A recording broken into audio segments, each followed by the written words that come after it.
Another day, another vlog, another reason to be thankful for. Hey guys! For today's merienda nga ay nagluto ako ng kwek-kwek.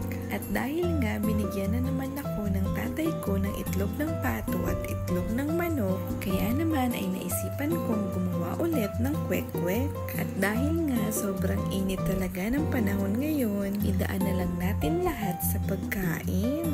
Eto nga't 2:00 pa lang ng hapon ay sinimulan ko nang lutuin itong mga itlog. Medyo matrabaho din kasi talaga ang paggagawa nitong kwek-kwek. Kaya naman ay inagahan ko talaga ang paglalaga nitong mga itlog. At kung mapapansin nyo naman ay ang dami ko talagang niluto ngayong hapon. Kung hindi nyo na itatanong at sasabihin ko na rin, hindi lang kasi ako ang kakain nito.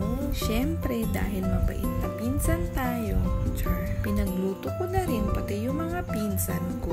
At sinigurado ko talagang hindi kami mamibitin neto. Natakam ko na naman ba kayo? O siya, hanggang dito na lang muna. Mabalo sa panonood.